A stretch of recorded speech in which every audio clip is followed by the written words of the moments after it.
श्री अकाल जी, मैं डॉक्टर जसकरण सिंह संधवा। ਤੁਸੀਂ देख रहे हो निर्भय समाचार। जो बात हम सुप्रीम कोर्ट से कहना चाहते हैं वो सारी बातें हमने इन प्ले कार्ड्स पर लिखी हुई हैं। जैसे ईवीएम हटाओ देश बचाओ, ईवीएम हटाओ बैलेट पेपर लाओ, ईवीएम हटाओ संविधान बचाओ, ईवीएम हटाओ लोकतंत्र बचाओ। और मेरे हाथ में जो देख रहे हैं इसमें लिखा हुआ है who will save the democracy and the constitution. कौन बचाएगा भाई? हमारे पास जो प्ले कार्ड है बाकायदा लिखा हुआ है कि क्या जुडिशरी किसी प्रेशर में है क्या? क्योंकि जिस तरह से लगातार ईवीएम को लेकर सुप्रीम कोर्ट के अलावा सुप्रीम कोर्ट में पिटीशन पड़ी, अभी तक वो डिसाइड नहीं हुई, और साथ में इलेक्शन कमीशन सुनने को तैयार नहीं है।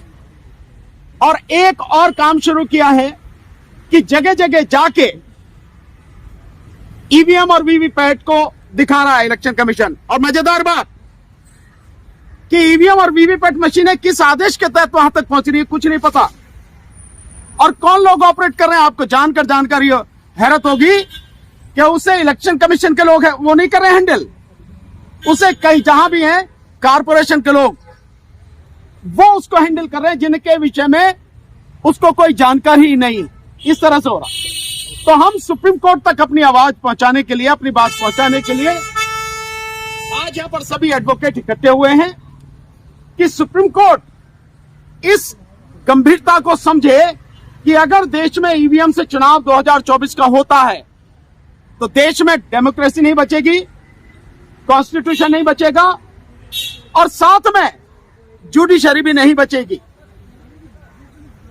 आज की तारीख में जो आप देख रहे हैं जितना बड़ा खतरा है, अभी जो आंकड़े आए हैं निकल के इन 5 राज्यों में जो चुनाव हुए इनमें से विशेषकर मध्य प्रदेश, छत्तीसगढ़ और राजस्थान के कई लाख वोटों का अंतर है।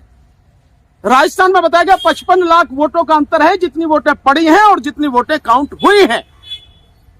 अगर ईवीएम सही है तो ये सब कुछ कैसे हो रहा है? और यही सारी की सारी चीजें आप देख रहे हैं कि मध्य प्रदेश में बाकायदा नरेंद्र मिश्र जी जिन्होंने पिटीशन डाल रखी है, हमारे साथी, वो भी बता रहे हैं कि कितना अंतर है, बराबर आ ही नहीं रख, ये कैलकुलेशन सारी गड़बड़ हो रही। तो इसका मतलब साफ है कि ईवीएम में बड़े पैमाने पर धांधली है। और सरकार ने, इलेक्शन कमीशन की तो मैं नहीं समझता कोई हैसियत भी है, लेकिन सरकार ने 2 पहलवान उतारे हैं। एक पुराने इलेक्शन कमिश्नर हैं कुरैशी साहब और एक है मिस्टर रावत। इन दोनों को मैदान में उतारा है इस सफाई देने के लिए। लेकिन सफाई नहीं, आप देश के अनपढ़ से अनपढ़ व्यक्ति को बताइए कि इसमें पारदर्शिता कैसे है। और सब जानते हैं कि इसमें पारदर्शिता नाम की कोई चीज नहीं है। पारदर्शिता केवल और केवल बैलेट पेपर में ही संभव है। सो बैलेट पेपर से चुनाव कराए जाए, ईवीएम को तत्काल बंद किया जाए, अन्यथा यह देश तबाह हो जाएगा। हम लोग लगातार प्रदर्शन कर रहे हैं इसी सिलसिले में। तो आज हम सुप्रीम कोर्ट के सामने हैं अपनी बात यहां सबके सामने रखने के लिए, सुप्रीम कोर्ट के सामने रखने के लिए यहां हम लोग इकट्ठे हुए हैं।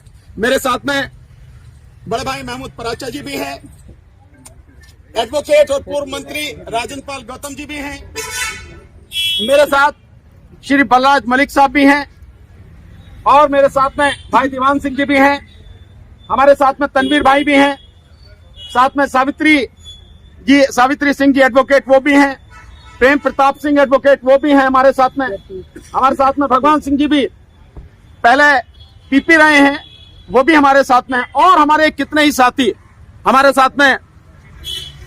इधर देखें साथी जो हमारे खड़े हैं, सरदार सिंह वो भी हमारे साथ में, बहुत साथी हमारे साथ में हैं लगातार।